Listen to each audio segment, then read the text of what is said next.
আসসালামু আলাইকুম বন্ধুরা, আমরা আজকে চলে এসেছি যশোরে।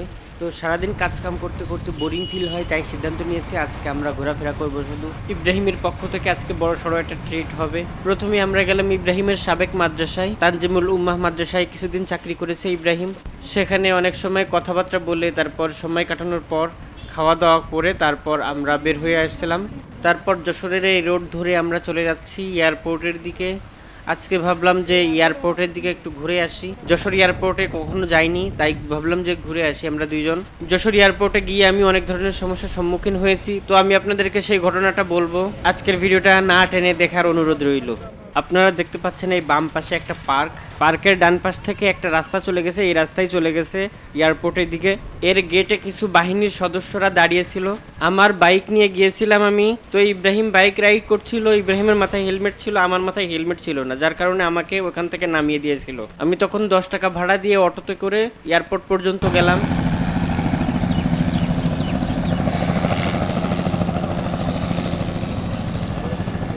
এই হচ্ছে যশোর বিমানবন্দর, এর পিছনে রয়েছে রানওয়ে। আজকে প্রচুর পরিমাণে বিমান উঠতেছে, ওখান থেকে জানতে পারলাম আজকে নাকি কোনো একটা ট্রেনিং চলতেছে।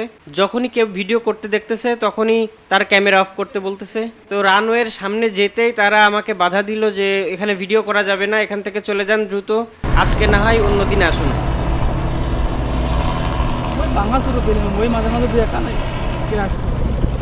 বাঙ্গাসুরও ফেলেন দেখতে আসে সবাই। ভিতরে যাওয়া যাচ্ছে আমরা ঠিকই।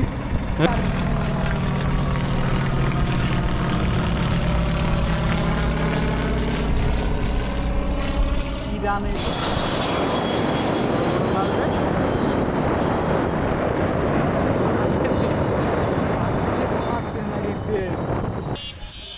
তারপর এখানে 5-10 মিনিট ঘোরাফেরা করার পর আমরা চলে আসছিলাম যশোর কালেক্টরেট ভবনের সামনেই। দেখলাম যে জুলাই স্মৃতিস্তম্ভ। আমরা কালেক্টরেট ভবনের ভিতরে যাওয়ার সিদ্ধান্ত নিলাম।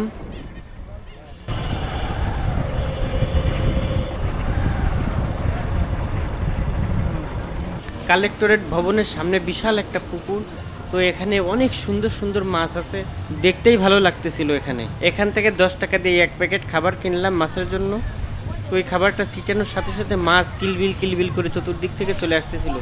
যেহেতু এখানে কেউ মাছ মারে না, তাই এখানে মাছগুলো খুবই সাহসী হয়ে উঠছে যে কেউ কোনো খাবার দেওয়ার সাথে সাথে চলে আসে।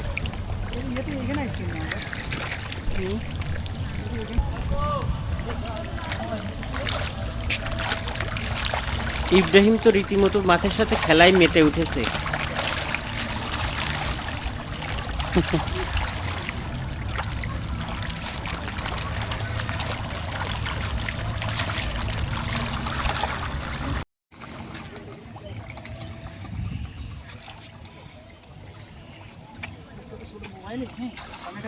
শর্ট দিবানি।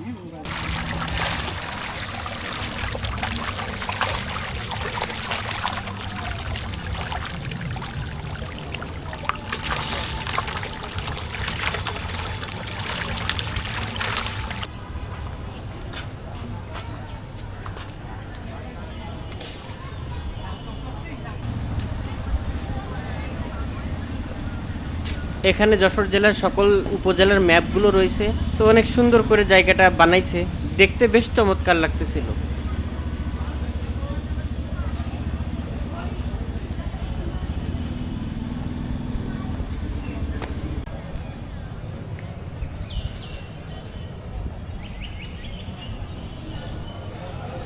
আমরা ঘোরাঘুরি করে অবশেষে আমরা সেই অনেকদিন পরে কাচ্চি খেতে চলে আসলাম। বন্ধুর খুব মন খারাপ, কারণ বন্ধুর সকাল সকাল আমি কাচ্চি খাওয়াতে পারিনি, এই জন্য আমি আন্তরিকভাবে দুঃখিত। এখান থেকে ঘোরাফেরা শেষ করে সর্বশেষ আমরা কাচ্চি খেয়ে তারপর বাড়ির দিকে চলে আসছিলাম। ভিডিও ভাইরাল হবে, তোমার ফেস দিলি ভাইরাল।